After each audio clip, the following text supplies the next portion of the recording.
This podcast is part of the Big Heads Media Podcast Network. Go to bigheadsmedia.com for more great podcasts. It was a scene from a vision of Fuseli, and over all the rest reigned that riot of luminous amorphousness, that alien and undimensioned rainbow of cryptic poison from the well, seething, feeling, lapping, reaching, scintillating, straining, and malignly bubbling in its cosmic and unrecognizable chromaticism.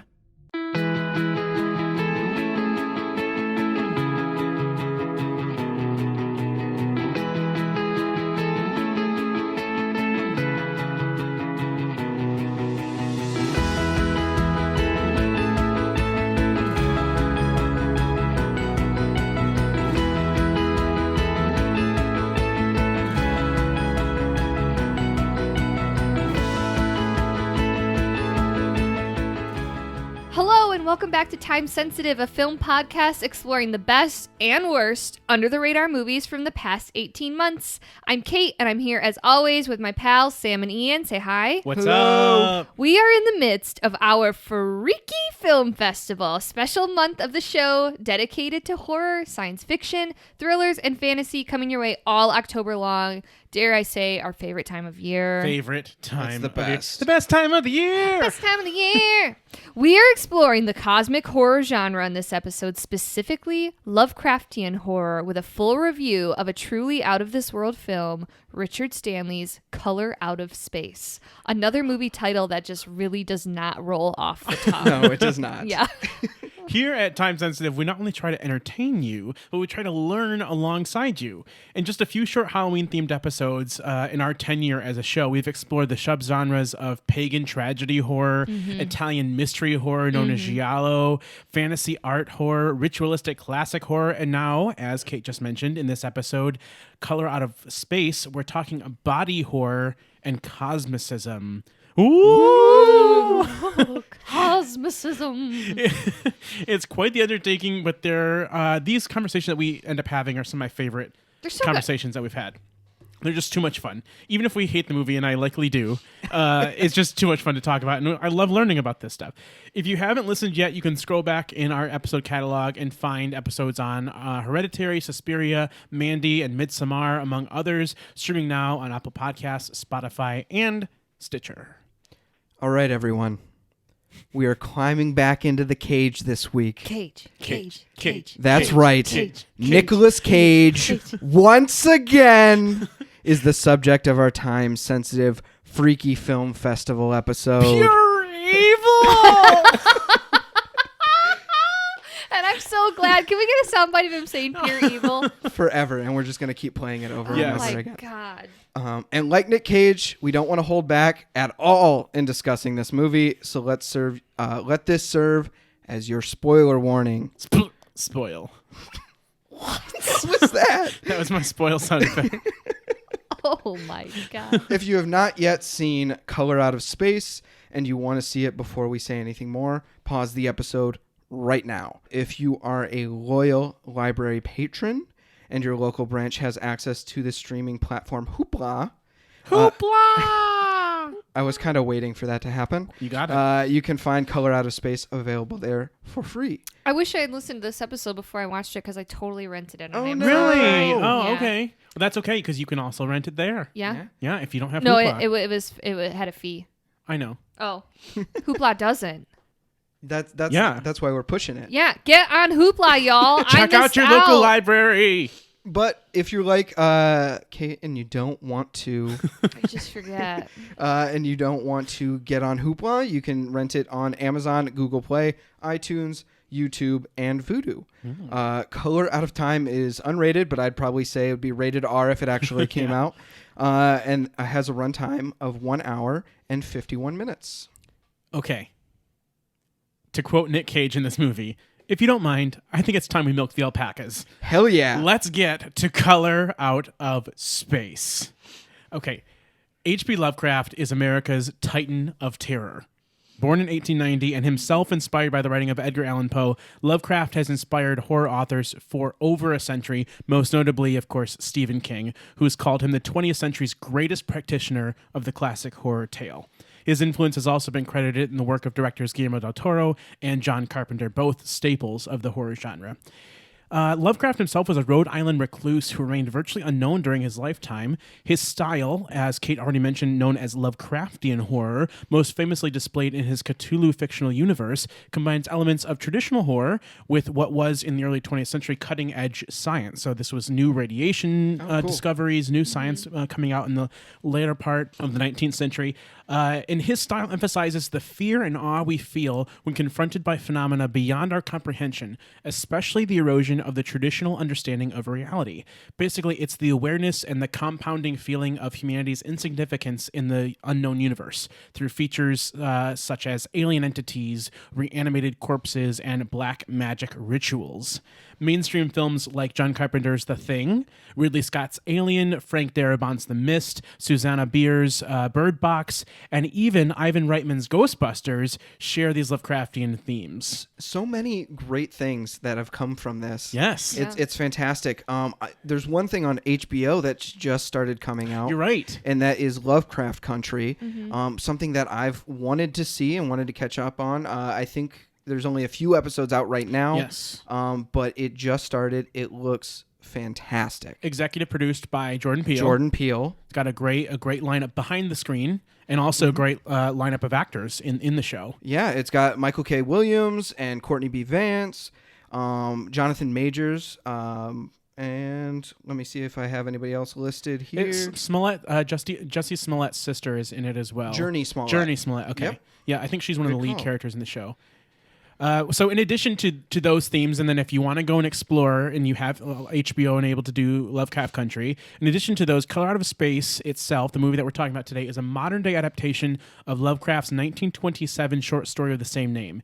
It is an amalgamation of gothic horror tropes and a family drama brought to the screen by Spectre Vision and distributed by RLJE Films, the same production and distribution teams behind one of our favorites, Mandy. Oh, yeah. Yep. So again, we're going back to thanks to Frodo Baggins, Elijah Wood, and his production team putting movies like this out for everyone to consume.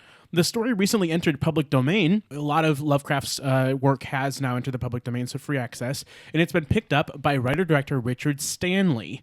So it was interesting to me to find out that Richard Stanley has this interesting history and past in the movie industry. He's an auteur South African director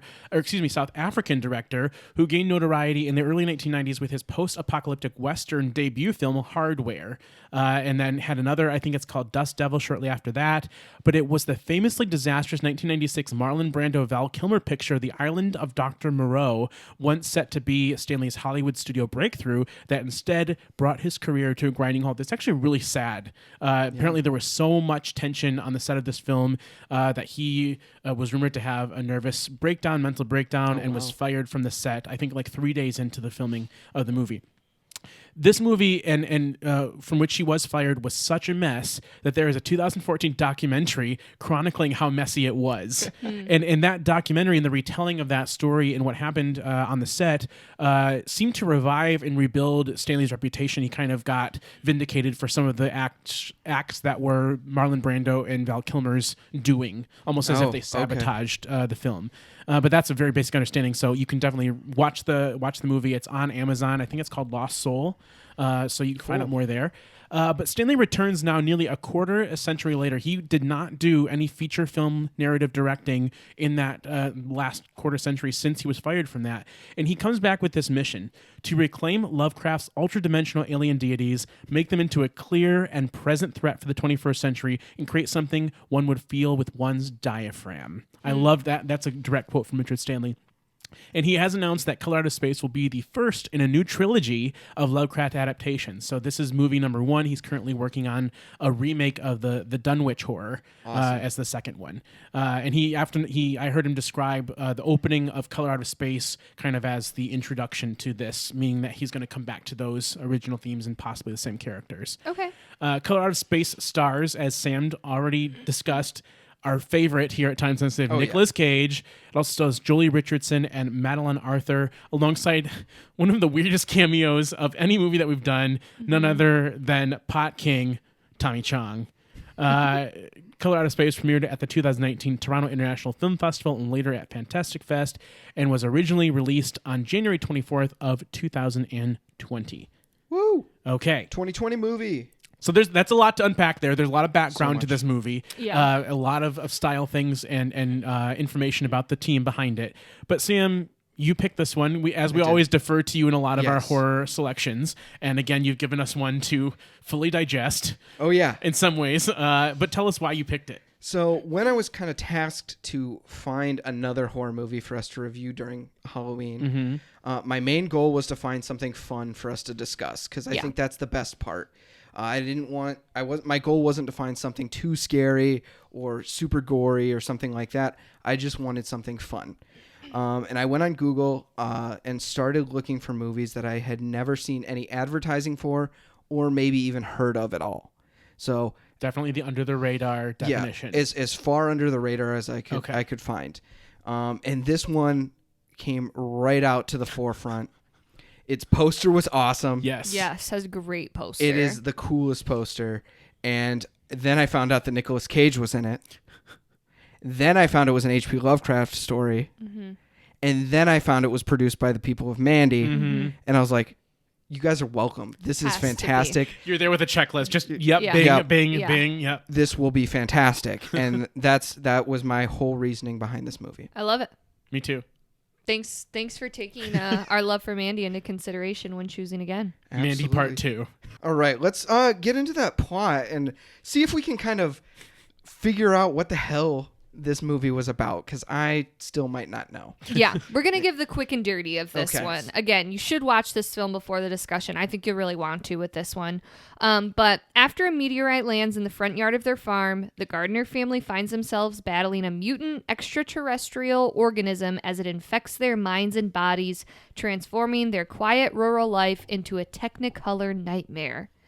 Basically, Nick Cage says, "Get off my lawn" to aliens after their crash landing drives him and his family over the edge. It's bonkers. Oh, It is bonkers. That's a great basically. It is. Love that, basically. Okay, let's get into first impressions. As always, credits roll.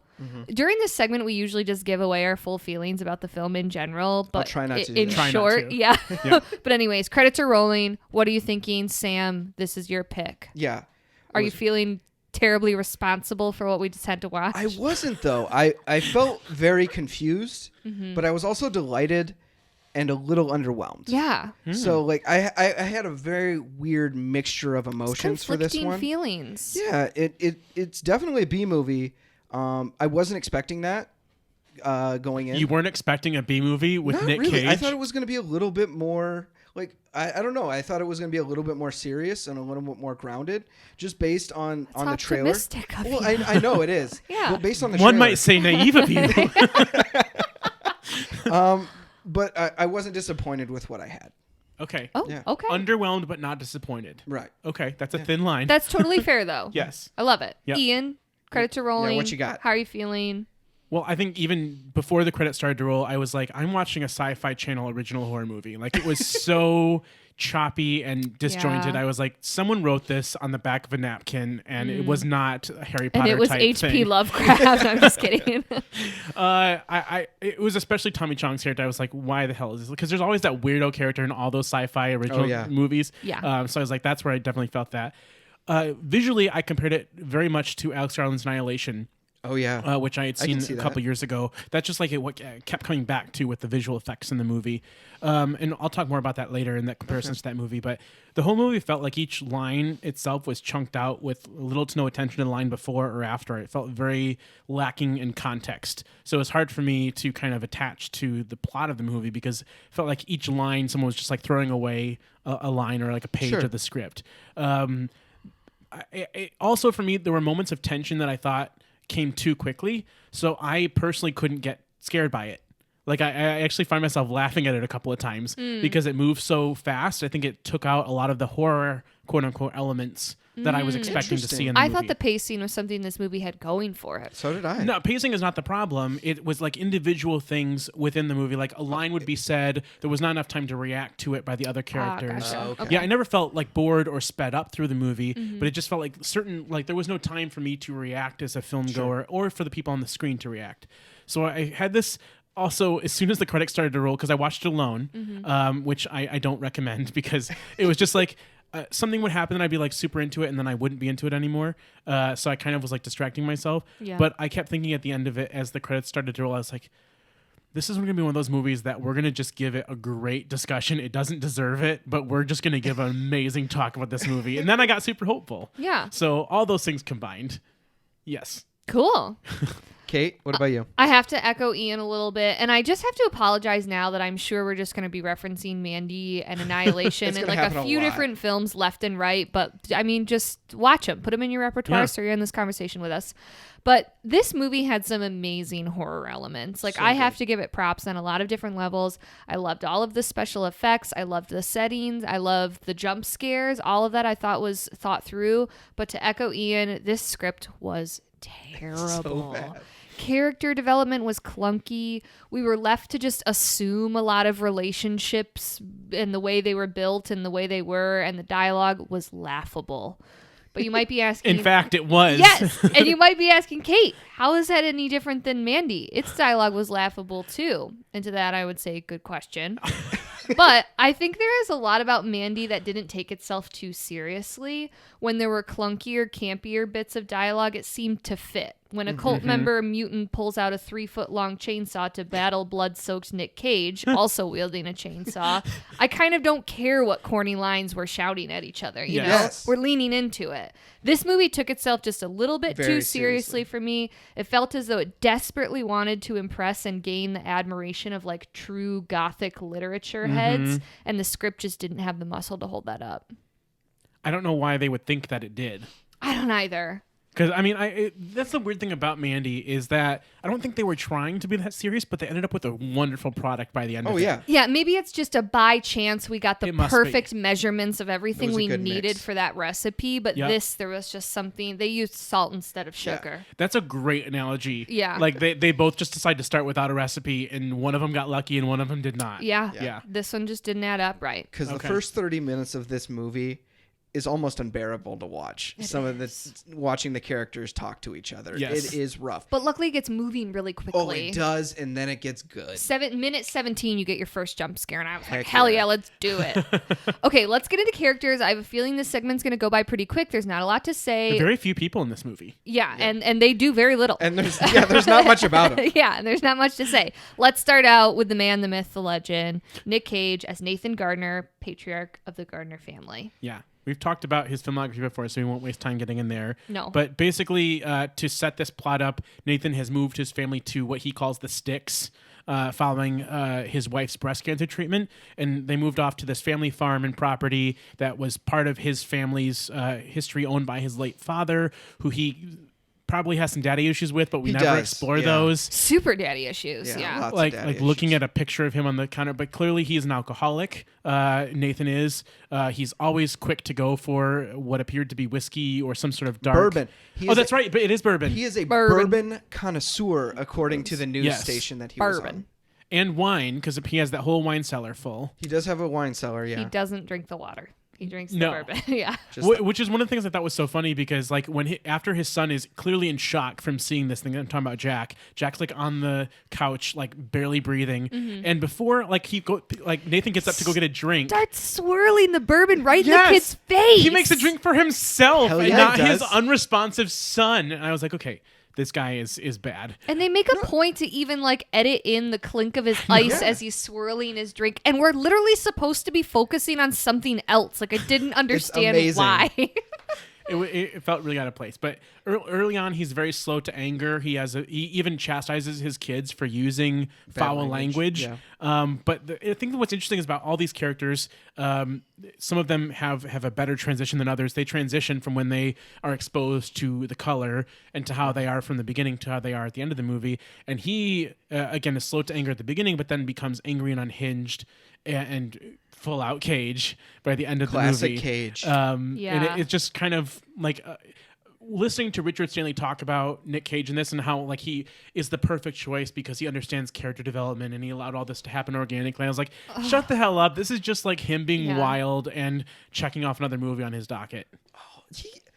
I don't know. It seems like he was really trying to show like a difference between the beginning and the end. But the beginning felt like you had paid your alcoholic, terribly mean dad $20 to act normal for a day. He Yeah, was that's like, kinda what it okay, honey. He was like, stop. You're creeping me out. Creepy is definitely the word. If there was anything creepy about this movie, it was not the color or what happens to all these characters. It's the Nick Cage performances. attempting to be normal for the first 20 minutes. Yeah. Very, very weird. But a fun thing about Nick Cage is that he's done quite a bit of film since we last talked about him. One of the things that's fun is to actually read his filmography in his Wikipedia page. Kate, you've done it. Tell us a little bit more about some of the movies that he's been a part of just in the last 18 months. Yeah, so since Mandy, and I'm including everything that is still yet to be released or is in post-production or is a project he's signed on to. Sure. So up to present day, we have 19 projects Oh my Nick God, Cage has that's been insane. working on or worked on since Mandy. When you run afoul of the IRS, Yeah. you must go to work. Including, which I think I'm most excited for, is this untitled Joe Exotic project. America needs it. Carol Baskin's going to be on Dancing I with just the saw Stars that. this Oh fall. my God. Carol Baskin. That bitch down. I can't even get through I it. can't even say it without laughing. Fucking Carol Baskin. I am gay. I will not wear a suit. So yeah, we have a lot to look forward to. We have 8 projects that are either in waiting to be released, post-production, in filming, pre-production. So we got a lot coming out in the rest of 2020 and 2021. Way to go, Nick Cage. Just when we hard. thought no one could do more movies than Omar Epps. Yeah. Or Mike Epps, excuse me. Epps, Omar yeah. Epps is his less talented family member. Yeah. Just when we thought that he was the most prolific actor in time-sensitive territory, here comes Nick Cage. I would love to know who works harder, Mike Epps or Nick Cage. That might have to be a mini episode in the future debating who's more Fighting for hardworking. each one. Who's Yeah. fighting for you as a film goer, Yeah. Mike Epps or Nick Cage? Okay, playing opposite Nick Cage, we have Jolie Richardson as Teresa Gardner. We learn that Teresa is recovering from a double mastectomy. Didn't catch that at all. You didn't? Okay. He references her operation, which I also Yes. just think is such a fucking antiquated word. We call it surgery now. Like it's not an operation. Yeah. That's what Lovecraft said. Yeah, I guess. Yeah, she's like not in remission, but she's recovering from removal of cancer. She is distant from the family. We get the feeling that she's kind of a workaholic. Yeah. Worked somehow like on the stock market or through trading out of the attic of this Yeah. middle of Yeah. nowhere farmhouse. All Yeah. I knew is that she was really concerned about the Wi-Fi. That's about all I got from her Super character. concerned about the dish. Millennials may recognize Jolie Richardson as the mom in 101 Dalmatians, opposite Hugh Laurie, or as Natasha Richardson's sister. Rest in peace, Natasha Richardson. Fun fact, if you Google Jolie Richardson, Google says, "Did you mean Natasha Richardson?" Oh no. Yeah, so shout out Jolie Richardson. Natasha Richardson being the mom from The Parent Trap, who tragically died in a skiing accident about 10 years ago, former wife of Liam Neeson. But Natasha and Jolie, I recognize Jolie from the series Nip Tuck. Sure. Okay. She was in that show, huge FX hit. Ryan Murphy before Ryan Murphy was a household name. But they're the daughters of Vanessa Redgrave, and boy, does Jolie Richardson look like her mom. I found that to be terrifyingly scary because I haven't seen Jolie Richardson maybe 10, 15 years, and she's aged a lot. She's beautiful because as Vanessa Redgrave is also gorgeous in her 80s. I just thought Jolie looked much older than I remember seeing her last.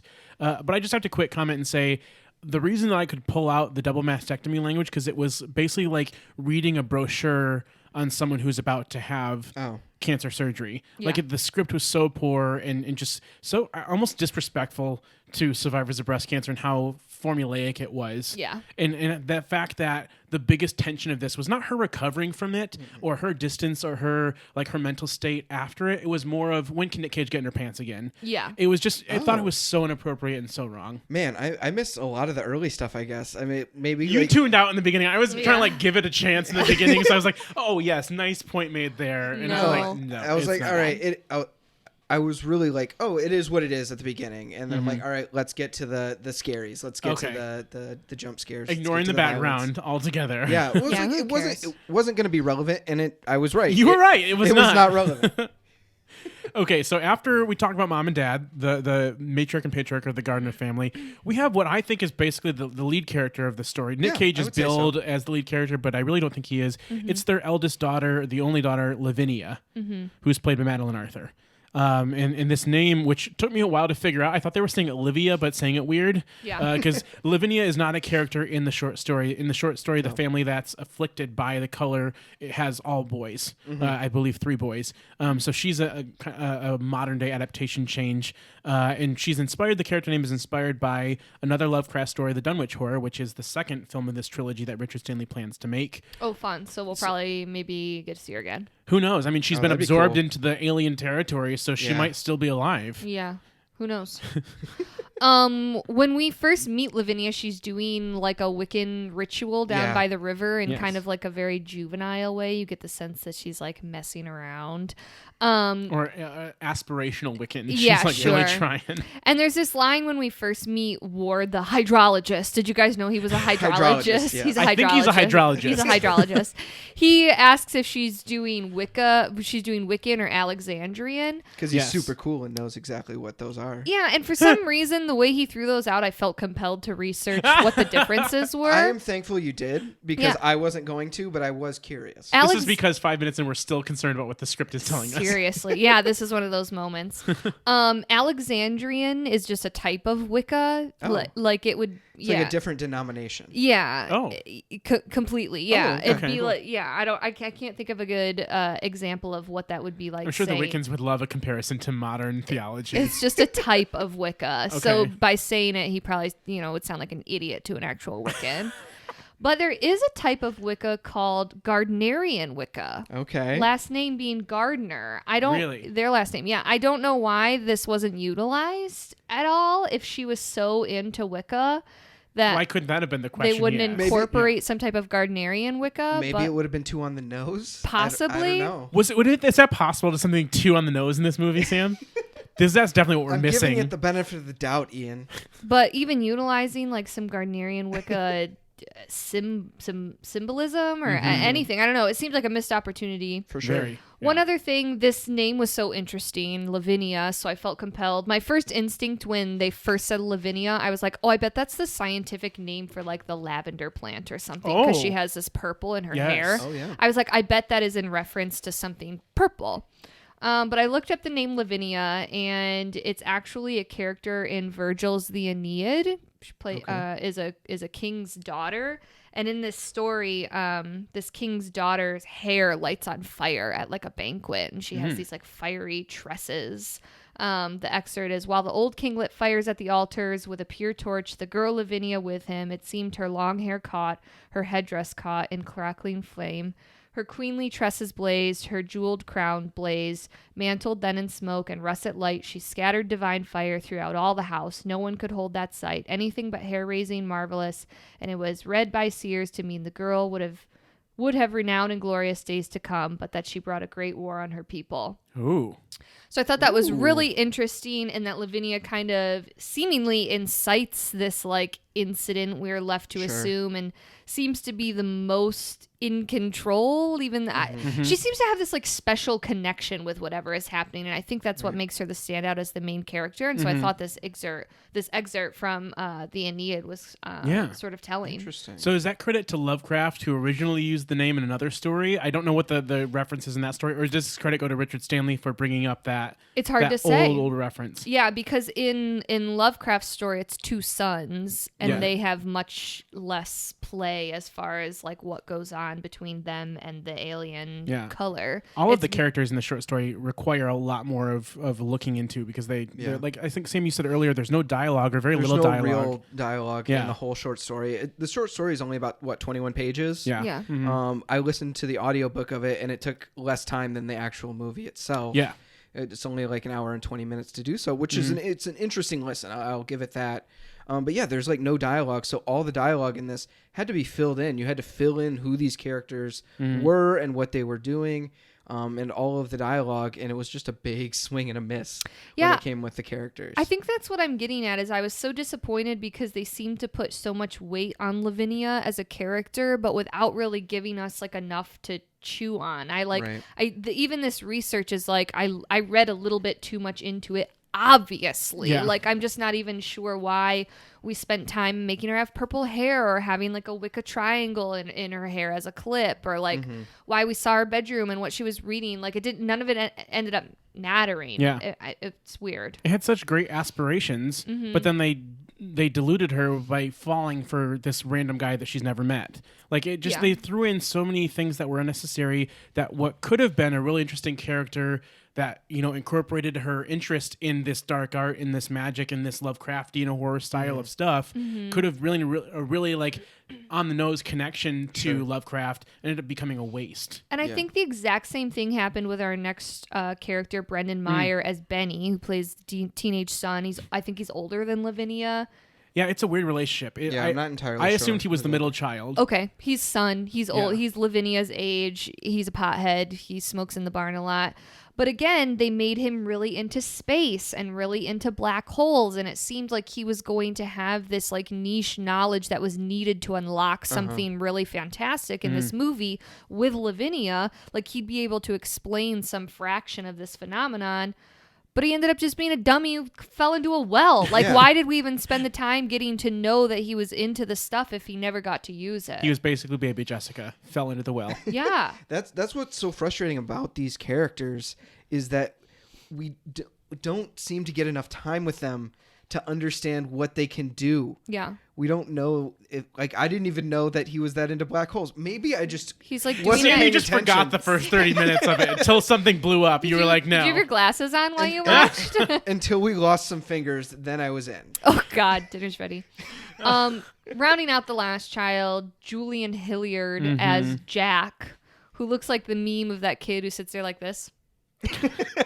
You know what I'm talking about? Yes. I'm sure our listeners can definitely understand what you're talking about. With big goofy glasses on. He's the youngest Yeah. son. He's maybe 10. He's the first to kind of have an experience with the color and in the well. And that's basically about it. That's it. Then he just let's just say he gets taken over by another character. Then he's, Yes. yeah. He's overshadowed by another he's character. opposite of Bourne. And then we have, just rounding out the supporting cast, Elliot Knight as Ward Phillips, who I think we might have mentioned this, but if anyone forgot, he's a hydrologist. He plays Wait, the what? hydrologist. Yes, I think he's a hydrologist. Okay. And he's surveying the land. Again, this is kind of Richard Stanley's attempt to modernize the story because in the original text, the Lovecraft text, it's kind of taking place in terms of a flashback where we're getting the surveyor's perspective on this kind of ancient mythical tale from this area of town that's now been flooded by a dam, where in this case we kind of merge those two storylines together, and now this surveyor Ward is part of the current status of the character. So he's kind of experiencing this along with them rather than being told the old wives' tale of it. He's our audience stand-in. He's the basic present person, but I heard him quoted in a review as an unworkable combination of spectator and participant. Yeah. Like his character is just a throwaway. We never really get to dive into his character anymore, other than he's trying to like figure out what's going on. I think he's one of the only people that has a realistic reaction to what's going on. Sure. He's I the think- only one confused. Yeah. Yes, and I think that's why he plays the audience, and that's the only thing I think he's good for was that part. Yeah. Even though I do have to give a shout out though, is typical as this might be, or as minimal as this might be, Lovecraft traditionally never had a diverse cast of characters in his stories. So to have Elliot Knight playing Ward Phillips and having a character of color in this was a divergent from the history Right. of Lovecraftian style. Well, and that's why I think Lovecraft Country is such a big step because it is Huge. all people of color in Yes. that show. So again, 2020 is moving us in some sort of right direction. I think Lovecraft Country is as a better example of that, and one to more cater to a diverse perspective than this movie by any means. Yeah. Then we have Tommy Chong as Ezra. Ezra. I don't really know what to say. He's a hippie squatter living on the gardener's land. I'm not sure. He's got cameras everywhere. He's got microphones listening to the ground. He's, like, He's super- got a cat named G-Spot. He knows something we don't about the color. But does he, like, he might know, but does he really know? Well, he's one of those like characters in horror movies that actually sees everything clearly because he's high all the time. Yeah. And I feel like it's become so much of a cliche. Then why did Benny fall down a well if Yeah, you have like- to be high to understand it? You know I don't know. who this character reminded me of? This is a real far out reference, but in the movie Far out. it's far out. The movie 2012, that disaster movie that was awful, starring John Cusack, about the end of days, and Woody Harrelson plays like this creepy hippie into conspiracy theory guy that lives in a van or lives in a mobile home, and he dies almost immediately in the movie. But like he reminded me very much of him, like just so fringe out there and completely useless.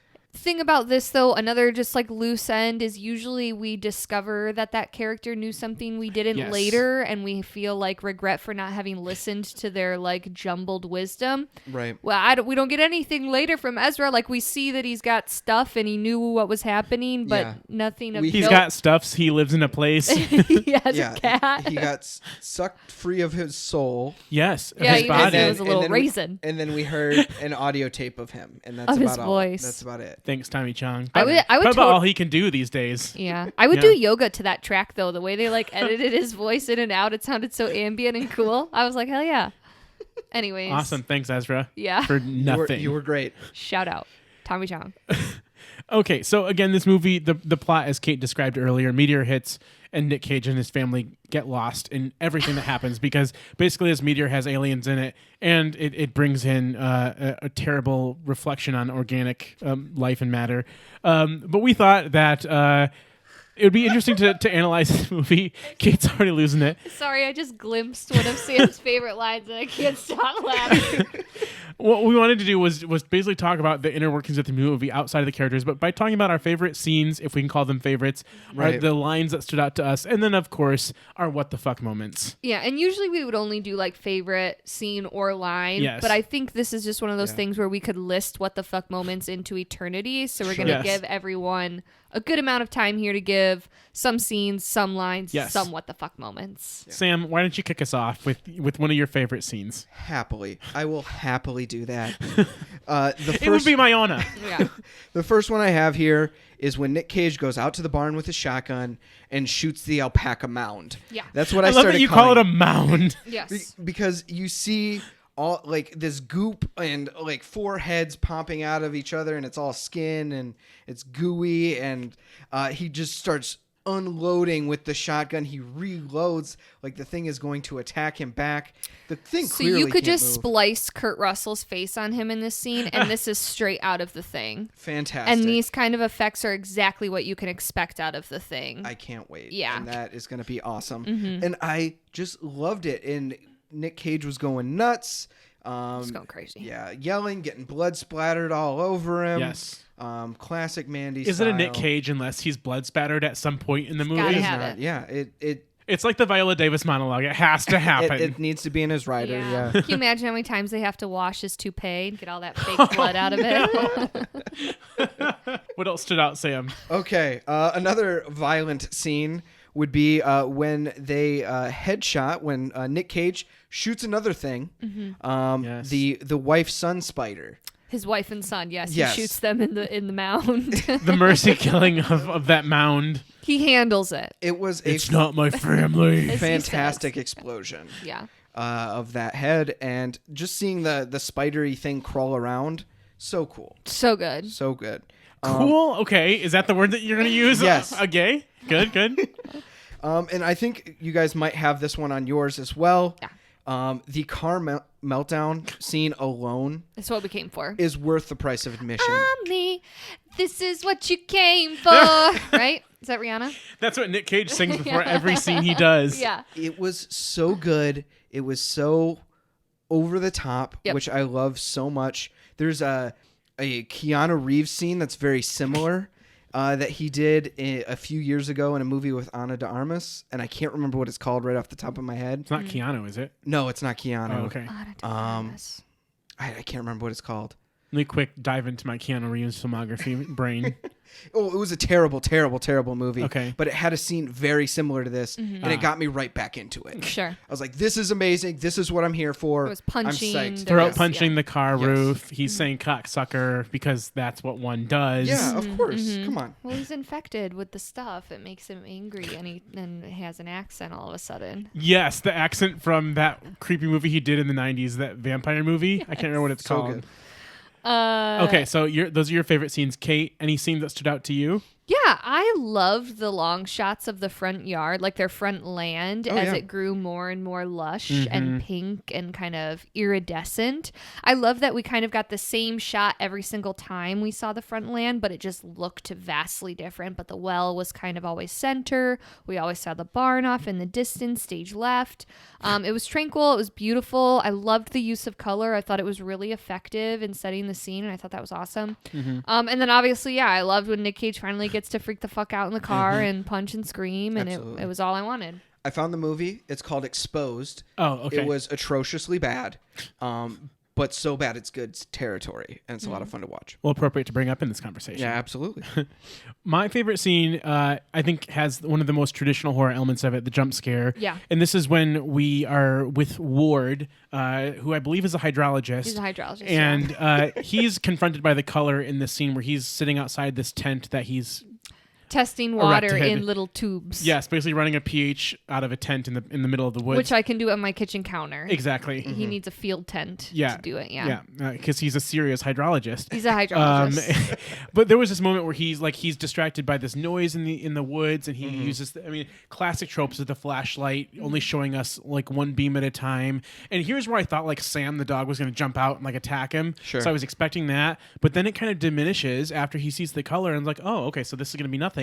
And then there's this big boom of orchestra music and this big flash of light as his Jeep revs on, which I thought was just a really cool jump scare in the It was movie. a great jump scare. Yeah, it was totally unexpected, totally unneeded, but I just thought it was my like the most traditional part of horror that I could grasp onto. So that's why I really liked it, especially because that big boom of music accompanied it so well. And by the way, it's the same composer as Hereditary. Oh, cool. So there's connections there to some of the other movies that we've done as well.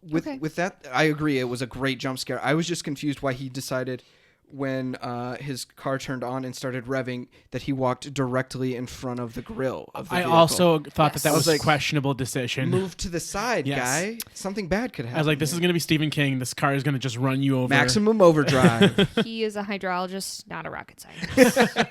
Okay. He has no mechanic skills whatsoever. Favorite lines. Can we give them completely out of context? Yes, yes. Favorite lines out of context. Sam? 12 miles of ancient woodland. I feel like it needs context. I laughed at this one when you saw that you wrote it down because I was like, why did he say that? I remember questioning that in the middle of the movie. Like, you would describe your property as 12 miles of ancient woodland. He's Is like it serene? He's like a 16-year-old stoner. Like they were talking about like walking away and like leaving on their walk. And I'm like, Yes. why did you put ancient in there? And Yeah. then why did you put woodland in there? Yeah. And why 12 miles? I can easily walk 12 miles. It's Yeah, not a it's hard doable. deal. Yeah. So weird. Okay, one of mine Thanks, is man. an exchange where I can't remember what sibling says it. Or Nick Cage says, I'll handle it. And I think Lavinia says, like, you handled the alpacas? Because he's shot the alpacas at this point, and he's talking about handling the mom and son. Oh, that was so good. Yeah. And then, this line is in the same ridiculous conversation where Benny says 12 miles of ancient woodland. Yes. Lavinia says something, I don't know what they're talking about. What are they talking about, Ian? Nick Cage's character is getting mad because the kids are he has just killed the alpacas, and he's like trying to think about, okay, we can get through this. We're gonna just got to stay together. And he's starting to show this real angry side of him. And Lavinia is just like not having it. She's like, I need to get out of here. I don't trust Dad anymore. I don't trust what the hell is upstairs in the attic because everyone's apparently fine with that until this point. And he's trying to convince her to stay, and she says, I don't trust it. I don't trust that thing. Yeah. And she says, what? And then she says, they, them, it, the thing that's been fucking this place up. I just like, so rudimentary. Like, how much more eloquently can we put it? This thing that's been fucking this place up. Well, and my favorite quote comes immediately after that because he, in this weird, bizarre accent, Nick Cage goes, "Nothing has been fucking this place up." Yeah. And I was like, are you trying to be like a Valley Girl and mock her? But I didn't quite get why he was doing this. Don't care. That accent was magnificent. Oh my God. And I loved every time he used it. It was so bizarre. It's the voice he uses in the movie that's the famous meme now of him like leaning forward with bug eyes. Oh, yeah. Like that accent is in the same movie. I was like a German shepherd, though, when he did that and he started talking all weird. My ears were like, I was like, okay, let's go. Like, he's acted crazy. The color was taking over. It was.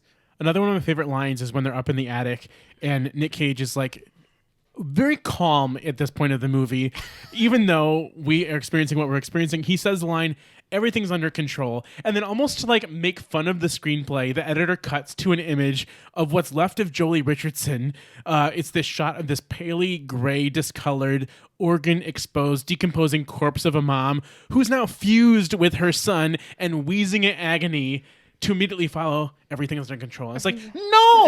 Everything is not under control. Why do people think that this is normal? I thought everyone dealt with this weird fusing pretty calmly. Yeah. There was a moment where she was down on the couch and they were looking at her and being like, "It's okay, Mom." And I was like, I am not sure this is okay. Jack is engrossed into your anal cavity. What is going on? No. He can barely breathe. He's being reverse born. Do you think it's because they've already had so much of the color kind of ingested in them that they were maybe kind of taken over by that and kind of...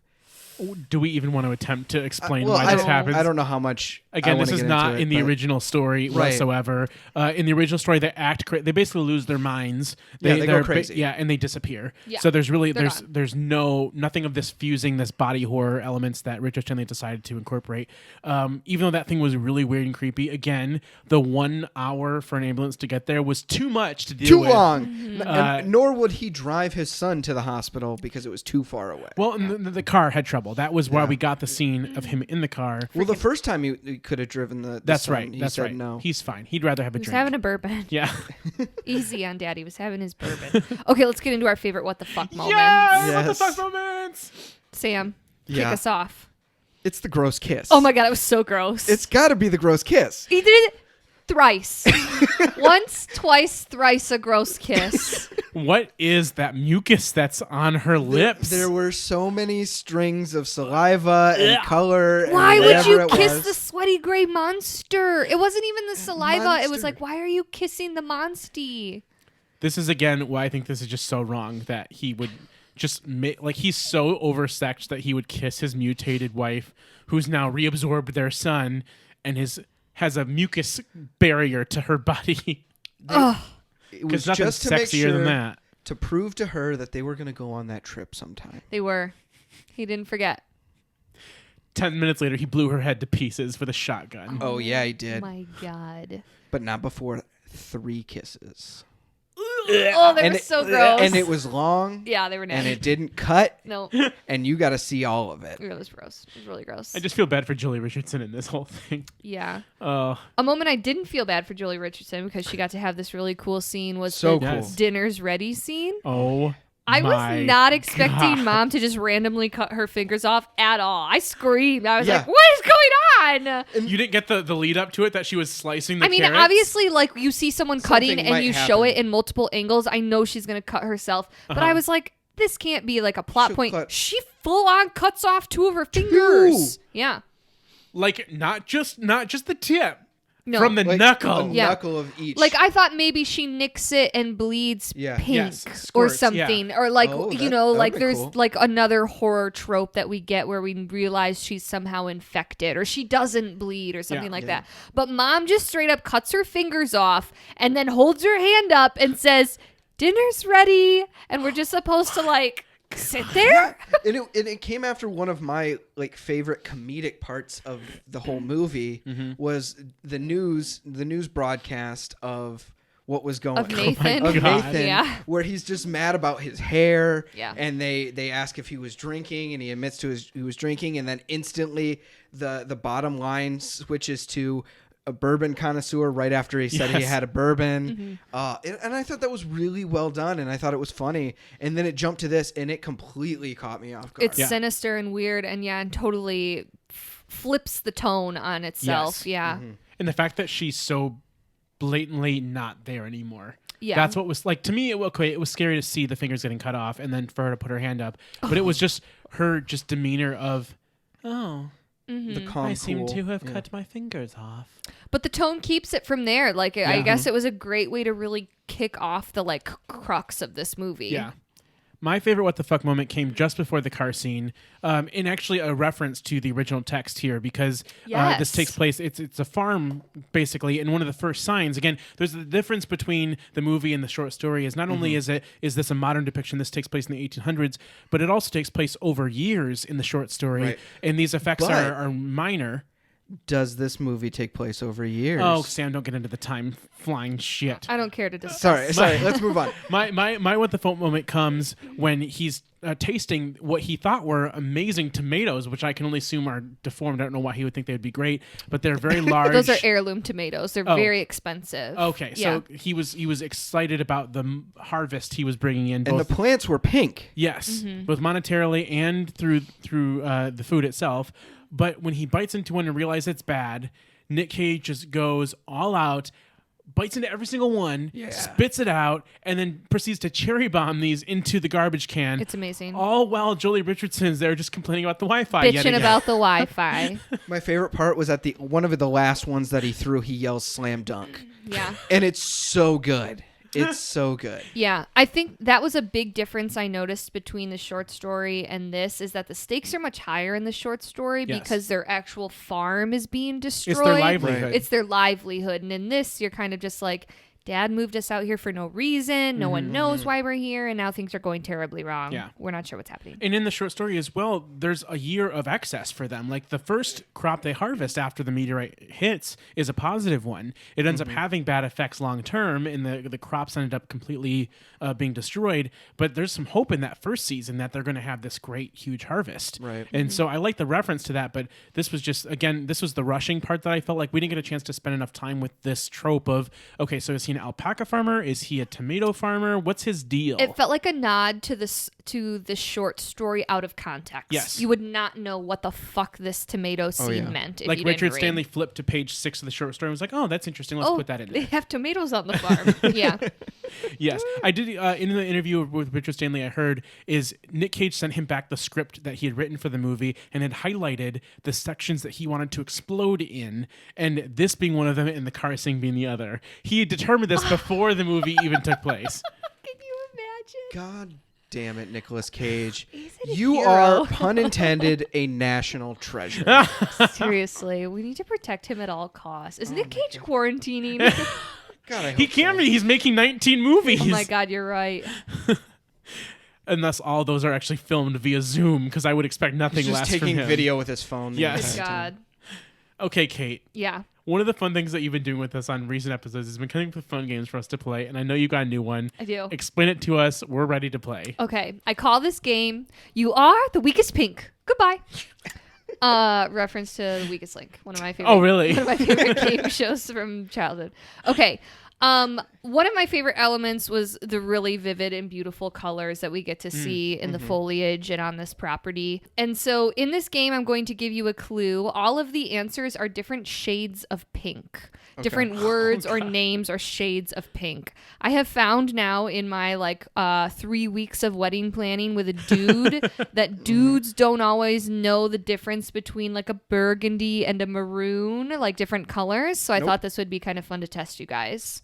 One thing you will need is a buzzer sound because this is a speed game. So Ian, your buzzer sound will be Fucking. Sam, and your buzzer sound will be Ian. Ian. Okay. Okay. How creative of you. I chose to make it as confusing as possible. Okay. You can buzz in whenever you would like. The clues are all 1 to 2 sentences. All of the answers are a shade of pink. Okay. Okay. These types of glasses are used to describe an optimist, someone who tends to see things in a positive Ian. light. Fucking. Sam?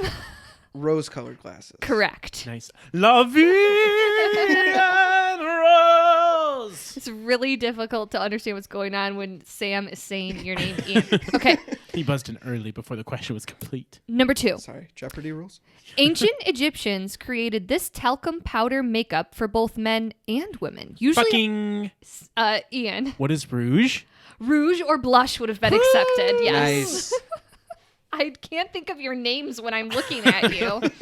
Okay. This children's treat is a flavor all of its own. Experts say the flavor can be created by combining banana, pineapple, cinnamon, cloves, and wintergreen flavors. Ooh. Ian. Sam? Bubblegum? Bubblegum is correct! Oh! Yeah. Bubblegum is a color? Bubblegum pink. Oh, okay. Absolutely. Did the wintergreen give it away? No, that was just a all-out guess. I Oh, thought okay. cloves and wintergreen would be a good one. Okay. This might be my favorite clue. This color joins yellow, black, and cyan to give inkjet printers a full lineup. Also a Rocky Horror character. Oh, shit. Fucking. Ian. What is magenta? Magenta is Yes! correct. Nice.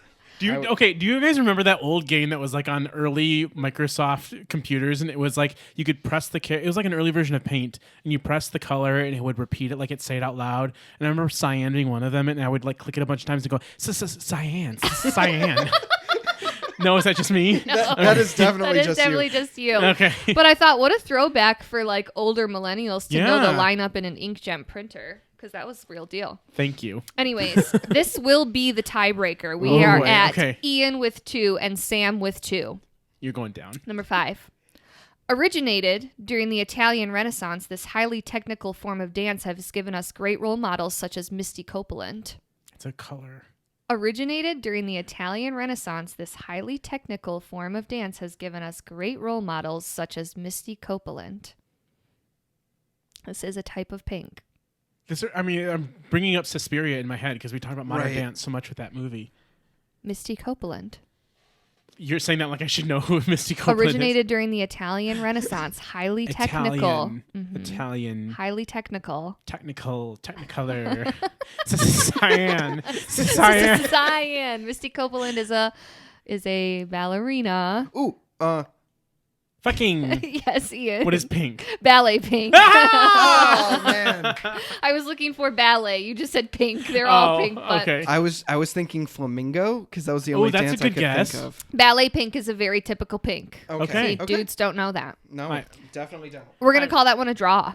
Okay. Yeah. You didn't say ballet. I didn't. I I'm sorry. didn't lose. I didn't lose. Thank you for playing You Are the Weakest Pink. Goodbye. Thank you That so was a much blast. for that. I'm I glad. appreciate it. Glad you liked it. Love you. Rose. Perfect. Another Star is Born reference 2 during Freaky Film Festival. Thank you. And perfect because Nicolas Cage does some random opera singing That's in right. this movie. He does. What? in the car before they almost hit G-spot. What's left of G-spot? They almost hit the G-spot.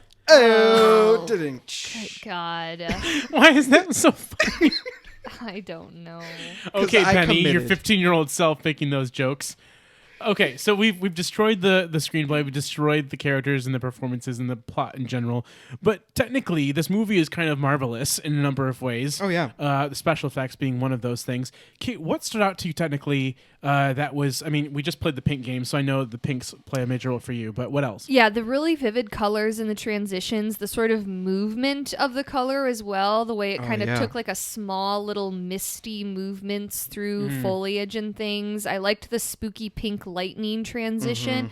I thought that these effects were very simple and seemed like almost inexpensive, but I was impressed Yeah. with how effective they seemed. I loved whenever it was at night and it had the fog on, like Yeah. right across the ground, and you could just see it was like a pink light. Yeah. That The was fog just, machine guy worked overtime. It was Seriously, awesome. It was not so cool. difficult to do, but I thought it really set like a gothic sense. You know, we didn't need crazy CGI to make this setting look kind of spooky. Sure. It just took dry ice and a pink light bulb, like old school shit. It was awesome. Yeah. Especially like the scenes with the lighting coming through the farm, the cracks in the farm wood. I was like, this is just in the back of a soundstage, but this looks really cool considering what we're seeing. And who would have thought magenta would be the color to convey those type of things? Again, the whole point of this movie and the script is that the color is outside of the known spectrum of human imagination. But I thought what they did using that bright kind of vibrant, bright magenta color stood out. That fuchsia just gave it a whole new hue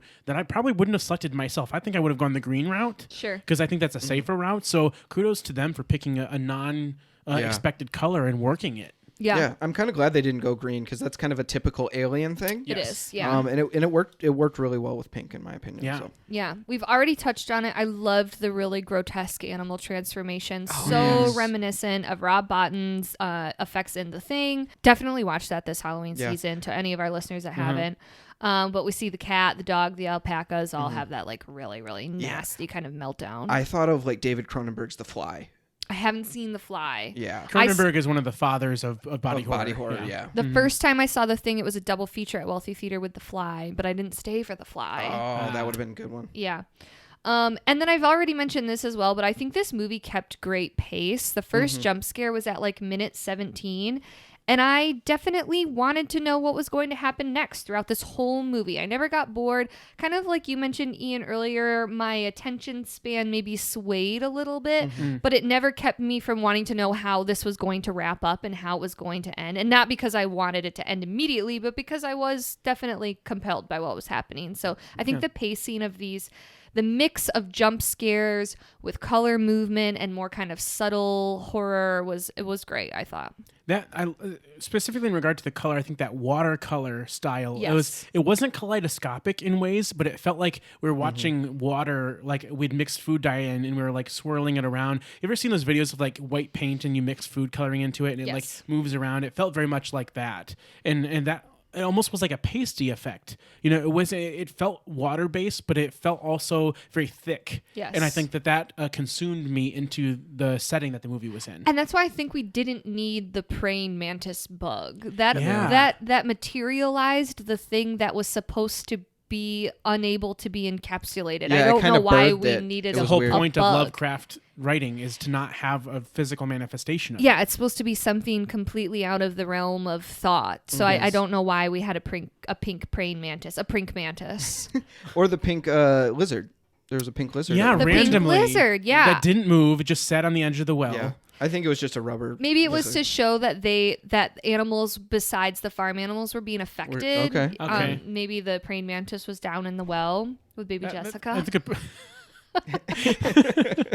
But I'm not sure. I didn't like that. Okay. That because I thought it was misleading. It was sure. a little bit Yeah, I thought strange. more things were going to be birthed out of the well at that point. Because like, oh, we started with a bug.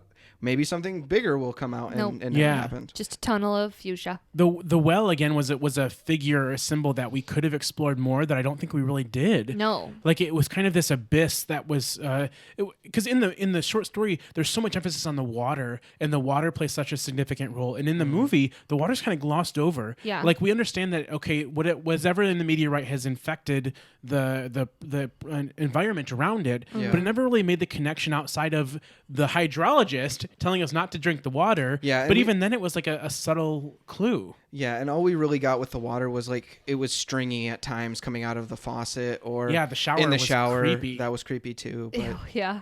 That glob. the, That glob of water.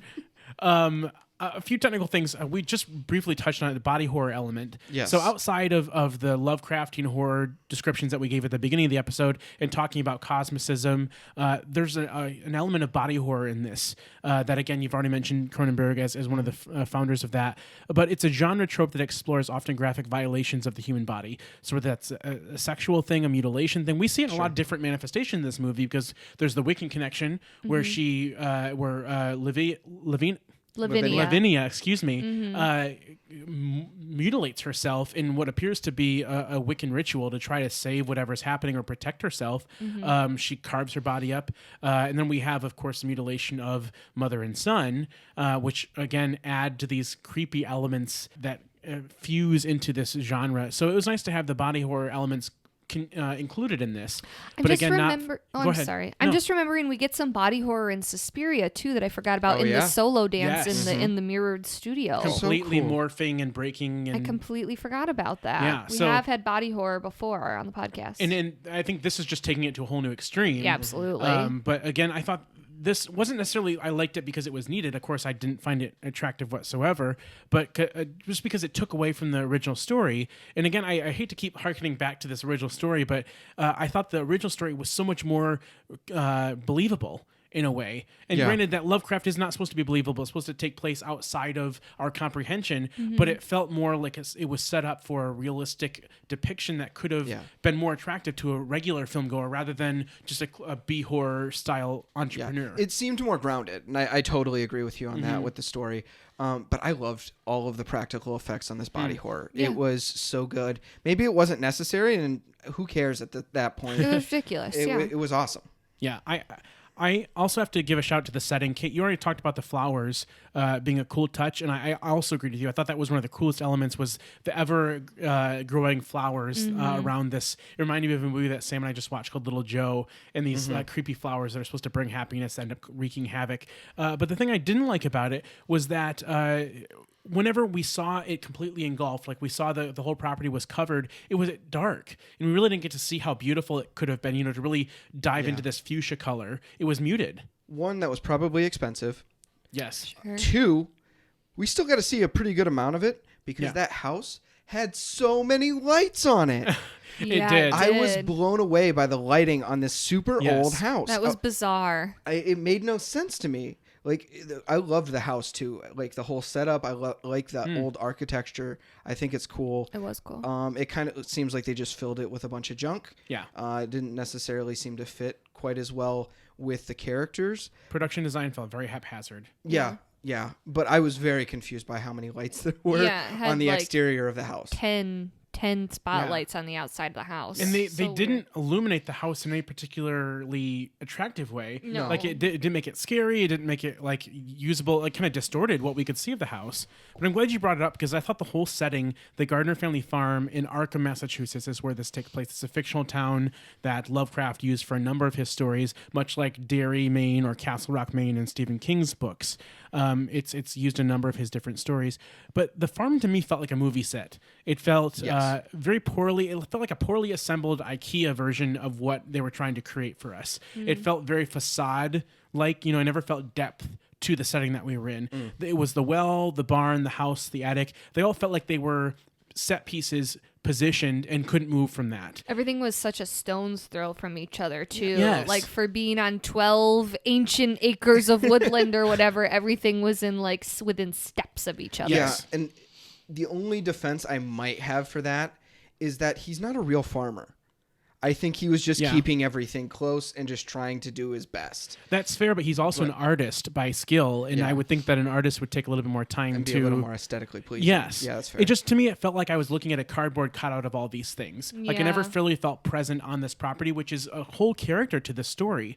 That, again, I feel like a broken record. The short story talks about this blasted heath of space that, and I know Sam loves that word blasted heath. because it's mentioned like 50 times in the story. But just reading that, it gave me an image that never fully came to fruition in watching this movie. Yeah, when they zoomed out at the end, I was like, oh, yeah, it is a big space. But like we never felt the big space. Yes, No. it never took up the position it should have.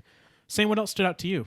We've covered just about everything. I'm going to put a little bit of time into this because I've already mentioned it a couple of times and we've kind of shooed it away, which I totally understand because it made the movie so much more confusing.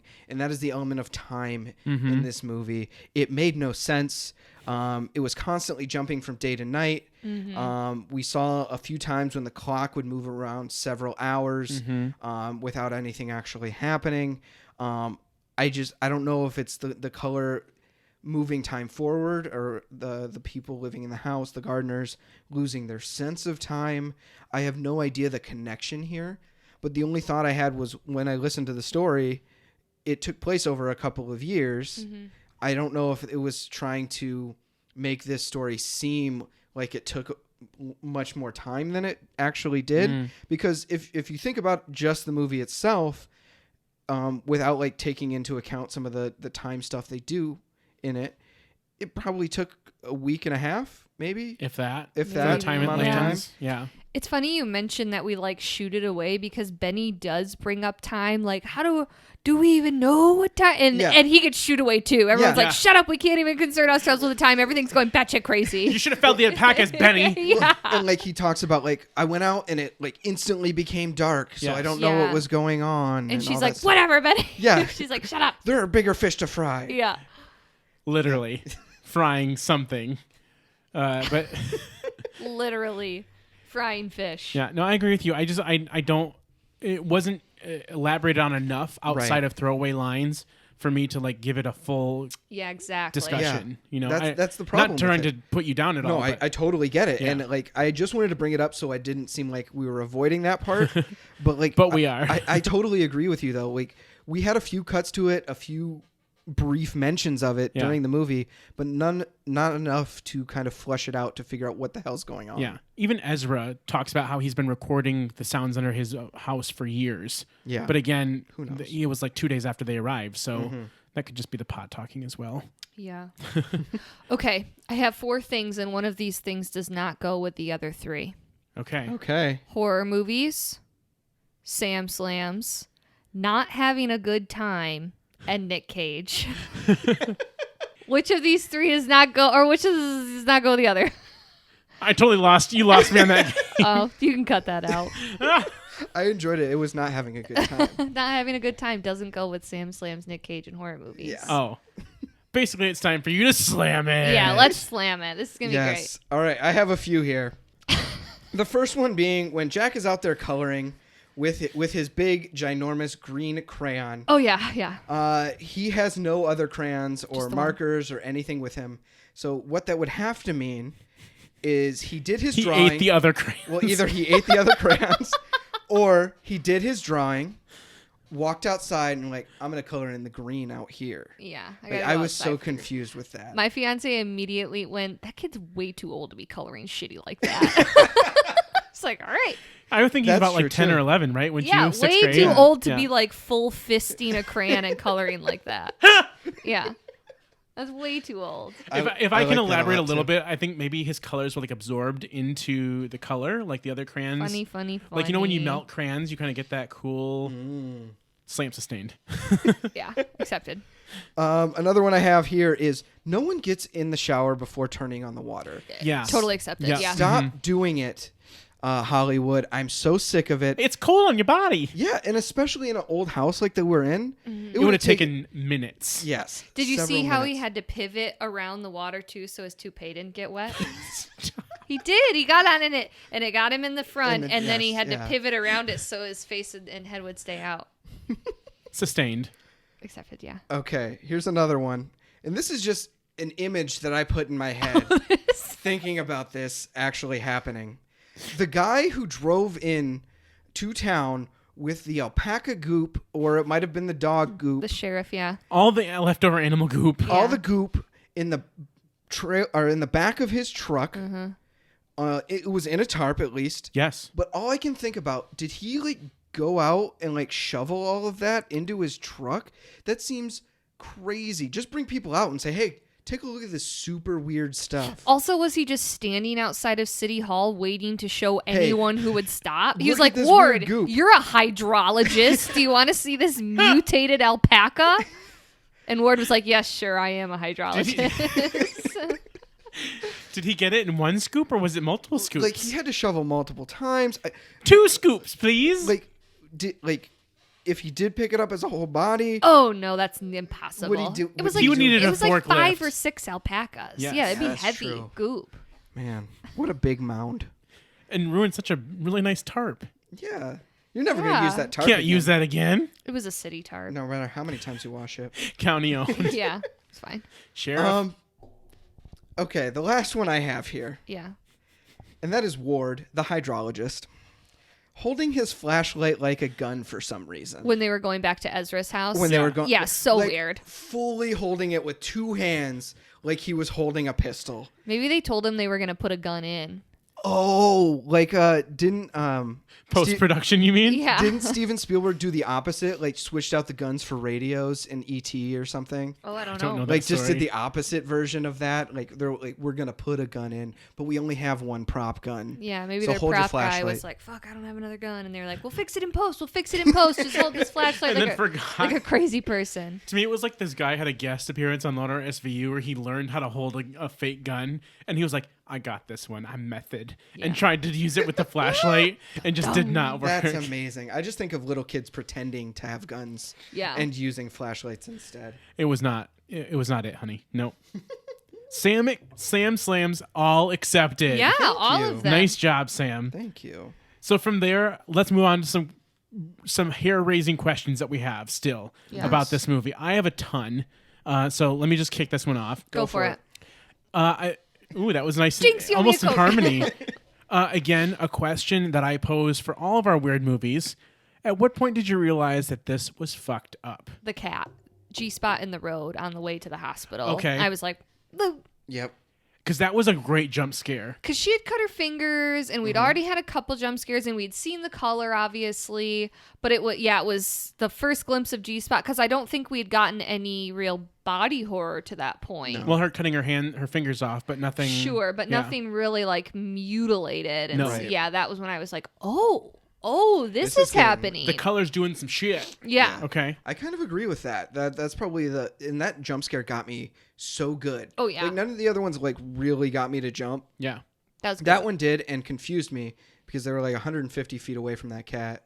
Yes. But they zoomed in on it like they were real right on close. top of like it was on the hood. Mm-hmm. And it got felt- me good. That reminded me of Children of the Corn when they're just driving randomly in that movie, and then they come upon this massacred young boy standing in the street that they hit. Like it's very scary. Yeah. So I definitely saw the reminiscence of that. Okay, then this next question is a three-parter. Oh jeez. Okay. One, why do Nick Cage characters all have such a misplaced, hypersensitive, high sex drive? Two, why is that always evident in a single scene or sequence totally unrelated or necessary to the story? And three, why are all his partners so uncomfortable to have him touching them? Like, is this in his rider as well? It's just very misplaced. I don't know. Yeah, it's That very was going to weird. be my rider. I said that was going to be my answer was the rider. Okay. Yeah. And three, the answer to that is why people are so uncomfortable touching them because he's creepy. Yeah, isn't it obvious? They've seen him perform, and it's very strange, and it would make anybody uncomfortable. Yeah, and I can't imagine there's a lot of like good camaraderie before scenes. No. Like I can't imagine you're being like, okay, what would you be comfortable with? Like, how do you want to? Like, I bet he's like, let's just go in there and do it, and then all of a sudden he's like wrapped around you, kissing your neck, and you're like, oh what my the God. fuck? And you notice that the sex scene at the beginning, it was fully clothed. Yeah, Like, we didn't get very like, far. They could have like put on another jacket or something. They Yeah. were so clothed. I just remember the weird sexual chemistry with Nick Cage and Andrew Riseborough and Mandy and how uncomfortable that all made us feel. Mm-hmm. And this felt the same. Like, Julie Richardson, I just felt for her. Like, why does she have to put up with this? When they were on the deck specifically and he was Yes. wrapped around her before they even got up to the bedroom and Yes. he Oh, was yeah. kissing her, I was like, this is horrible. Yeah. Almost as uncomfortable as watching him milk an animal, which I thought was horribly uncomfortable. And then drink it Yeah. live on screen. Another question I have surrounds the mayor, because this was just such a strange throwaway role. One, why does such a small town mayor seem so real housewifey? Like, she's totally does not fit the style of hometown mayor. It just like she's completely beauty obsessed. Like, she doesn't have time for anything. Like, she is just totally misplaced in this. What, she has like 2 scenes in a commercial. Yes, My and she's guess- like complaining about having to walk on the nature, and like she's got This a better purse be with worth her. my time. Yeah. But she lives in like a super rural town Yeah, as well. what she Yeah. refers to as the sticks herself. So I was like, weird. this is a weird choice. And then, more importantly, why does Nathan tell her that he was in the midst of having sex with his wife when the meteorite hit? He's a drunk. He's a drunkard. Clearly, because he was like, we were, doing for the first time since the operation. That's when he says operation. it's like, oh my god. Yeah. I don't know. It's probably just to be like the out of touch politician kind of person. Which It was dumb, Which in but- that vein, why have these faint references to political corruption and ecological threats and environmental protection. Like they were so barely touched. Yeah. That They in threw the in in a the lot of things. that in the original text they're very prevalent, talking about the Building the protection. reservoir. Exactly. We haven't even talked about how in the final scene, Ward, the hydrologist, tosses a cigarette butt into a reservoir of Yes. water, like nodding to like everything's kind of fucked. Like even Yeah. the hydrologist is contaminating And water. then the bug flies by. Yeah, and then the bug flies by. Weird. Stupid bug. What do you do when the hydrologist is the last one living? I don't know. He's the hydrologist. Okay, I only have one question. We've answered all the others. Okay. Who walks into someone's house and immediately just picks up their cat? Like, that's a death wish if you know anything about cat. You cannot just walk into a house and pick up someone's fully grown cat. Yes. It'll kill you. Impossible. It's impossible. I can wouldn't attest to this because you walk into Sam's house and like get on the ground and to like talk to it. yes. And Winston even knows me a little Yeah. bit. But still, you cannot just walk into someone's house and be like, oh, a cat, and pick it up. Yeah. what if- would you do if someone did that to your cats at home? It's not about the owner. It's just that my cats would just scratch your okay. face Yeah. off. Like, you just can't do that to a cat. The first 10 times somebody comes to my house, they will not see my cat No. because Mm-hmm. it will avoid them like the plague until it gets used to your voice. Yeah, no, they'll just like hit you. It's not me. Yeah. I don't Probably care. just felt comfortable around Ward because, he's a hydrologist. It's the hydrologist. It's the job. It's definitely the job. I do have one question. Okay, go for it. Yes. Was Nicolas Cage the only one who could smell the meteor, or was everyone else just refusing to act like they could smell it? It's a great question because it was never mentioned ever again. No. No. He was the only one who reacted to that way. It made He'd cover his nose while people were poking it like inches from the meteor. Yeah. he was beside himself. No one else reacted at all. I was so confused by this acting.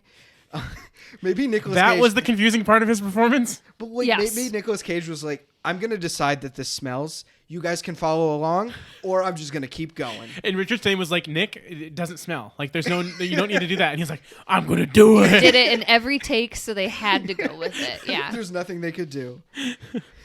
I love that. Thank you for bringing that up. You were Seriously, so I very would have welcome. forgotten about that one. Yeah. Okay, Sam, hit us with the numbers. Absolutely. Our numbers are IMDb was a 6.2 out of 10 with 25,000 ratings. Thank goodness. A Metascore of 70. Rotten Tomatoes critic score of an 86%. And an audience score of an 82%. Certified fresh. How is that possible? I don't know. I have no clue. This has better reviews on Rotten Tomatoes than Midsommar. Unacceptable. I'm sorry. I enjoyed myself with this movie. It is not a good movie. That's fucked. Yeah. Seriously? Yes. That's unacceptable. I think I'm going to explain why I think that is. Okay. In just a second here, when I talk about the under the radarness of this movie, I just want to say, budget wise, about $12 million to make this picture. So this was not a low, minuscule budget like we've talked about with some of the other movies that we've discussed. This is a higher budget than Midsommar, even, and it only grossed about $1 million. So this is still on par with Mandy in terms of overall gross. At that $1 million mark. But again, I think we can't look at Color Out of Space in the same vein that we look at those major elevated horror movies. And that's kind of where I want to take this conversation. I want to talk about three basic components when talking about the under the radarness of this movie. One is, where does it fit in the B movie circle of horror film? Because I think it's important to look at it in its similar context. I want to talk about it in the framework of an H.P. Lovecraft story and how it compares to others in that canon. And then lastly, how does it compare then to elevated horror movies like a Midsommar? Sure. So with that, I have a few things to review here. First, according to the New York Times, lovers of aberrant, gooey B movies will be all in with Color Out of Space. But in that same vein, NPR called it an indigestible stew of modern sci-fi and antiquarian horror. It turns ominous possibilities into a gory mess that proves utterly unbelievable. And I just love that contrast, that we all accept that people who like B horror movies will like this movie. Oh, absolutely. Like that's the context we're putting this in. And we've talked about B movies before, and most of the horror movies that we talk about in Time Sensitive are considered B horror movies, but it's not under the radar to B horror movie fans. Sure. To mainstream horror movie goers, yes, it is under the radar, but like I said, in comparison to Mandy, it's the same monetary haul, it's the same huge conversation, 25,000 reviews on IMDb. That's huge. It's doing something. People are seeing this. But a brief history, we kind of refer to today B-horror, and we use it synonymously with bad, second-rate, or campy movies. That's not really how they were actually originated. They came about in the early 1930s and 1940s when the movie-going experience was a double feature. You go to see this huge big budget studio movie, and to accompany it, you'd have a small budget, a shorter production time usually, and a shorter movie mixed with comedy shorts, cartoons, newsreels. All that created this emphasis, this whole movie experience. And basically, the B movies, as they were named, kind of after the B side of an album track, was to give Depression era people more value for their money that they were spending. Right, money was very scarce, but they had all this time to spend because everyone was out of work. So they created these films that took very little time to make, very little money to make, and hopefully use them to make people feel like the movie-going experience was worthwhile. And they weren't always bad. I mean, they were typically genre movies. They were horror, comedy, or sci-fi of the time, but they weren't always bad. They were just disposable. They were basically like little additions, kind of how I would think today of how Disney adds an animated short. That's still really good quality, and in itself is competitive in markets, but just not what people go there to see. The interesting thing about this is they kind of got this bad reputation over time because they were being seen in comparison to the movie that people were going there to see. So if you're going to see a big budget movie from Paramount Pictures and then you end up seeing the B-side alongside of it, it's hard not to compare those two things. It's like going to the drive-in today, seeing two pictures and thinking, oh, I liked one, but not really the other one. It was kind of designed that way. Now, a favorable review in terms of the Lovecraft story. So, just to reiterate, Beat Camp movies, this was designed to be that way. It succeeded in that. So it's not under the radar in that term. But according to the San Francisco Chronicle, in what is called a favorable review, they said Color Out of Water is trashy, silly, ridiculous. And they added the comment that, considering its origins as an H.P. Lovecraft story, it should have been much better. So I want to challenge that a little bit because in terms of Lovecraft adaptations, I've heard Color Out of Space referred to as the best So have I. Lovecraft adaptation, which scares me a little bit. So I went back and looked at some of those. The only one that I had even heard of before was Reanimator, which was in the vein of Lovecraft. But then there's the 1970 Dunwich Horror, which will be the original to the remake now that Richard Stanley is attempting to make as part of his trilogy. But very few of these are known. I mean, I'm not a B-movie horror person. I'm sure someone who's more steeped in that knowledge could explain that to us and talk about those. But from what I've recalled is they were not successful. They were not good. And so to have this stand out in that is kind of hard to see. Well, and what's funny with some of those is a lot of them are really kind of cult classics. Like Reanimator has a big following now, and it's kind of in the same vein of this movie is that it's super gory. The acting isn't great, but that's not really the point and not why you're watching the movie. Well, it's very Lovecraftian, the fact that he was not even famous until after he was dead. He was only 46 when he died, I believe, but he didn't reach prominence as a writer until much later. According to Dan Kay, writing for Sci-Fi Wire, Lovecraft has had a remarkably difficult time making it to the screen. That's probably because his stories favor atmosphere and tone over tightly developed and incident-heavy plots, something not easily transferable from page to film. His stories usually hint at the horrors he creates without fully manifesting them, and in Hollywood, it's traditionally been all about the money shot when it comes to monsters and demons. So this goes right back to what you were saying earlier, Kate, with the kind of cricket or praying mantis thing that we see, the little fly, is a manifestation that we don't need, and it's not traditionally Lovecraftian. So that was Richard Stanley trying to give us a tangible piece of this.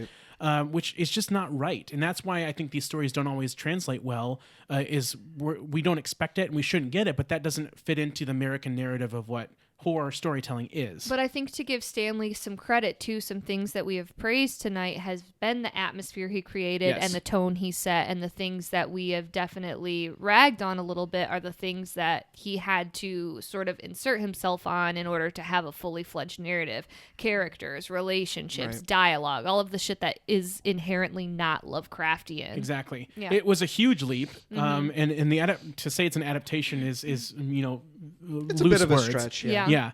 I want to go to another film that also is quote-unquote loosely adapted from its text, the film Annihilation, which was a Jeff Vandermeer novel. It's part of a trilogy, the first of a trilogy that was adapted by Alex Garland back in 2018. Stars Natalie Portman.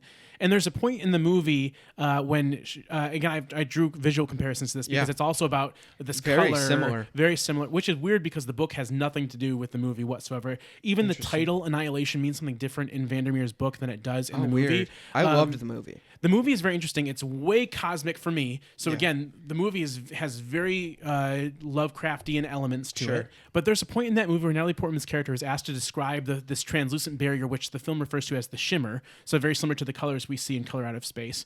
And she simply replies with, no. There was no way she could describe it. It was outside of her understanding and of human understanding. So cosmic horror itself is very complex and abstract, which makes it hard to put on screen. And this is just so weird to me that even in the short story, they describe the setting, this blasted heath again, Sam. The text says, it is not because of anything that can be seen or heard or handled, but because of something that's just imagined. It's hard to put that on a screen. Yeah. How do you do that? Yeah, especially in today's context, which is the third element I want to talk about here with the Under the Radar. It says this new form of elevated horror. We've been talking about elevated horror for a long time, never really put the word to it. This is the work of Jordan Peele, Robert Eggers, Ari Aster, Jennifer Kent, that's intellectual and glossy. It's greater in social and political statement and meaning. It's dressed up with massive marketing campaigns and angled for awards, and it's meant to appeal to wider audiences beyond those typical horror fans. So really what we are talking about when we talk about Jordan Peele and those type of horror movies is a expansion of what is traditional horror. What we see with Color Out of Space is traditional horror. It's campy, it's hard to grasp, and it's not something that we go to for plot and character development. It's something that we go to see explosions and crazy supernatural shit. So I think that in that term, Annihilation is a great example because Annihilation is Color Out of Space with an elevated horror sense to it. Because it's a higher budget, 40 million versus the 12. And it's just even heard Richard Stanley refer to Annihilation as stealth Lovecraft cinema. I loved him calling it that. That it's not put in the concept, and that his movie, Richard Stanley's, is where it's like full out. This is a Lovecraft adaptation, and you're going to get all these Lovecraftian elements of cosmicism. Annihilation is a different version of that. And even a critic, David Barr, curtly called Color Out of Space a more gory and goofy version of Annihilation. So critics even are noticing the differences here. So I thought this was a really fun conversation to dive into and to research about this. This is my favorite part about this movie, was learning about Lovecraft horror elements and learning about how this fits in the current status of horror movies in 2020, because over the last decade it's changed so drastically. And I just want to leave this conversation with a quote from film critic Jiva Lang, who writes for The Week. She said, "Color Out of Space just happens to borrow its vocabulary more from when horror movies weren't taken so seriously, rather than pander to audiences who might expect sophisticated messages and gorgeous cinematography to accompany their jump scares. Although Color Out of Space may still flirt with more elevated elements at times, the film ultimately prioritizes a screaming Nick Cage and ooey-gooey monsters over any larger commentary." And I think that just wraps that up perfectly, that this is designed to be the way it is. It's under the radar to us as general mainstream moviegoers, but in this world of B-horror movies and body horror and cosmic horror, is right where it needs to be. Yeah. Thank you for letting me spout on that. Yeah. I loved it. It was a really fun afternoon researching about some of these elements and how this fits in with the horror movies that we talk about more frequently on this show. Right. Cool. Yeah. All right. It comes down to that final question. Would you recommend? Oh, I thought it was going to be, would you buy an alpaca? I'd love an alpaca. No, Kate's shaking her But head they no. spit, don't they? I wouldn't want a spitting animal. Yeah, I think so. Gross. Kate, what about you? No, I don't think so. I think I've said it all episode. I think I would recommend Mandy to anyone if they were looking for something really fun and campy horror-wise and wanted Nick Cage. You know, all of these things we really wanted Color Out of Space to be. But I just don't think this is worth the watch. I think if you're a super into Gothic literature and a Lovecraftian head or whatever, sure, maybe this is going to be on your list, but not for me. Are you more now concerned about the trajectory of Elijah Wood and his movies moving forward? Or is this just like a rare hit or a rare miss for you compared to what we saw with Mandy? I don't think about Elijah Wood. Fair enough. It's going to be a no for me as well. I think we could see that coming from a distance. Yes. Whenever I learn to enjoy learning about the formation of the movie rather than the movie itself, I think it's going to be a bad thing. Yeah. Everything this movie should be is Alex Garland's Annihilation. Like everything that, like the visual effects, everything that this movie should be to really support and appreciate that Lovecraft style of horror is in a different movie. It just didn't need to be in this one. Okay. And I even read the book and I loved Annihilation, the book. So for me to say that, because I didn't really like the movie, I still think that's a better representation of what we're doing. My question is, why go for the cheap version of that when you can get a more beautiful version with Natalie Portman in it, being all cool and badass? By the way, the Annihilation is led by a cast of female characters, which is totally different for a typical horror style movie and sci-fi. The screenplay for Color Out of Space is a mess. The performances are awful. In the words of NPR film critic Mark Jenkins, there is no love and there is little craft in this Lovecraftian film. And as I said before, I bet he felt real good about that line. I felt really good just saying it again. Was Lovecraft a pen name? Did anyone come across that? No, that's his name. Howard Phillips Lovecraft was his name. Gotcha. I think, as I've said many times in this show before, in reference to Minikas, which I don't think I recommended the last time, which I might now, thanks to the way Kate talks it up to me, even as someone who's seen it. I'm just not a fantasy-minded filmgoer. I don't buy into a lot of this stuff, and it's hard for me to connect with it. So while I recognize that H.P. Lovecraft's legacy in the horror genre is unmatched, and I just also can recognize that it's not for me. To quote the original short story, the movie was nothing of this earth, but a piece of the great outside, as such dowered with outside properties and obedient to outside laws. I'm inside. Be inside. Sam, what about you? It's going to be a yes from me. All right. Okay. I'm actually surprised. Yeah. It's not a good movie. I love That's that. how I'm going to follow it Go up. see it, but it's not We good. hate our friends. But I can find so much joy out of a bad movie. And this provides so much over the top that I think it's worth watching. Okay. I think Nicolas Cage is great. I will say Mandy is better. Mm-hmm. I loved Mandy even more. I will say Annihilation is better. And I loved Annihilation as well. But I still think this deserves a little bit of your time, if only to just enjoy it for what it is. Sure. Just enjoying it as a bad movie. Would you watch it again? No. Okay. But I enjoyed my one watch. Just the once. Okay. Yeah. Hour and 51 minutes. You're set. Yeah. Got all you needed. Cool. I'll probably see the next one he does. Okay. I think we should Done give it a mature? shot. Yeah. Cool. Well, thank you all so much for listening to Time Sensitive and our review of Richard Stanley's Color Out of Space. The color. Remember, our Freaky Film Festival continues through the month of October, so keep listening on Apple Podcasts, Spotify, Stitcher, or wherever podcasts are sold. Halloween is the best time to interact with us on Facebook, Instagram, and Twitter at TS Movie Pod. Start a chat with us about your favorite under-the-radar horror movies. Maybe we'll get to them next year. And if you like us, drop a rating and review next time you listen. Thanks again for listening. We are Time Sensitive. I'm Kate. I'm Sam. And I'm Ian. Take care.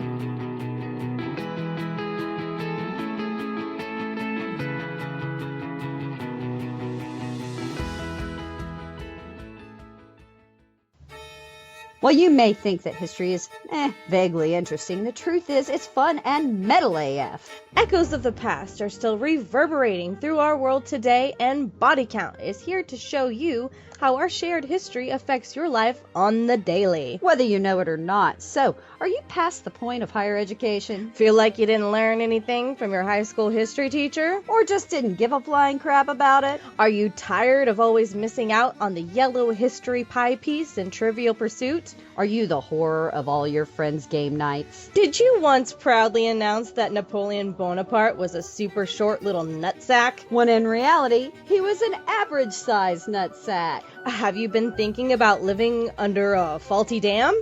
Or perhaps an active volcano? Well, we have good news. It's not too late for you or your homeowner's insurance. Come on over and listen to Body Count, the podcast that explores death and disaster through the ages with only one rule. Someone, or usually a lot of someones, dies! Because history doesn't repeat itself, it rhymes. A proud member of the MSE Podcast Network.